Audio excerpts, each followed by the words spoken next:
And I've always been fascinated by this kind of history. I do a lot of popular culture history and women's history, so it's right up my alley. But what really got me researching this topic is actually when the pandemic began. Do you remember when, for a while there, it was really hard to find baking supplies in grocery stores? My store was out of a lot of mixes, and I think sugar was out for a while. In addition to toilet paper, right? It was also baking supplies. And then I'm going to go ahead and share my screen now. People that I know started posting images on social media that looked a little bit like this. Failed baking projects, like cookies that burned, wrong way, or cakes and breads that did not rise, and cookies that smooshed together, and cakes that don't look like cakes. Baking is a fun thing to do, but it's also a kind of precise thing to do. And it's difficult to get good, consistent results every time that you bake, especially if you're not using a mix. Well, it turns out the problems that a lot of home bakers were having at the beginning of the pandemic are not that different from the problems that home bakers were having 100 years ago. In fact, here's a fun 1930s Betty Crocker ad. Over on the left, it says, "Why the wrong flour spoiled this cake." Betty Crocker came to enormous popularity by helping bakers get better baking results. So, who was Betty Crocker? If you are like me and never thought about it, you might be surprised to learn Betty Crocker was not a real person. She never was. When I started doing this research, I Googled Betty Crocker, and one of Google's suggested search questions was, when did Betty Crocker die? And I thought, well, okay, at least I'm not the only one.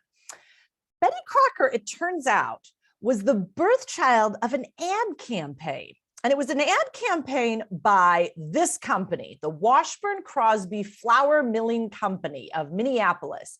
If you have really good eyesight, you might be able to see on the right-hand side of this picture, their top-selling product, which was gold medal flour. And fun trivia for you, they actually did enter some flours in a flour milling competition in the 1880s.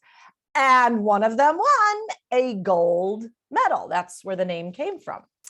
So they were putting a lot of their advertising budget into advertising Washburn Crosby flour. That is what led to the events of 1921. Washburn Crosby took out a new ad in November 1921. And this is what the ad was. It was a puzzle. This is the completed puzzle. The original one, they were all mixed up. You cut out the triangles, you assembled it into this cute little picture of a downtown Main Street. Here's a close-up of it. There's a big billboard for gold medal flour and a truck. And then consumers were invited to send in their completed puzzle, and in return, they would send you a little premium. And the premium was, this is very cute, a pincushion in the shape of a sack of gold medal flour. If you can see my thumbnail, I have to show you. I actually found one of these on eBay one day. So I have my own pincushion from Washburn Crosby gold medal flour. Probably it's not that surprising I found it, because they got 30,000 completed puzzles for that contest, which was great. But here's what they were not expecting. Along with the completed puzzles, a lot of consumers sent in letters with questions they had about baking problems, like, why does my cake always crack on top? Or how do I keep my pie crust from burning? In hindsight, this might not actually be that surprising. Cooking is precise, but it was even more difficult to get precise results in the kitchens of the 20s. There were ovens with thermostats, but they were not nearly as consistent as they are today. There were standardized pan sizes. Those had been introduced in 1904. But not every kitchen had standard pans, and there certainly were not nearly as many cookbooks as there are today. So the ad department at Washburn Crosby, and these were ad men, they weren't necessarily bakers. What they did with these questions was go to the company's home services department. This was a small staff of home economists, mostly women, and their job really was to come up with new recipes for using gold medal flour and other Washburn Crosby products. So they had these home economists, and they were mostly women. They had these women answer the questions, and then the ad men would write up a letter and send it out. Then the head of the ad department had a brainstorm.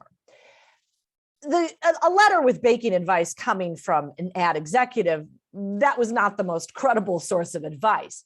What if he invented a sort of female chief of correspondence for Washburn Crosby, and all correspondence related to baking or cooking would be coming from her? So he invented Betty Crocker. So where did he get the name? It's actually a cute story.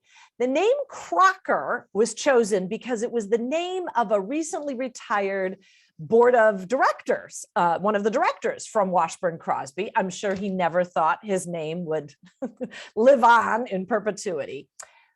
Betty was chosen just because it was a friendly, wholesome, down-to-earth name. Betty was actually the fourth most popular female name in the US in the 20s. So it sounded like your neighbor.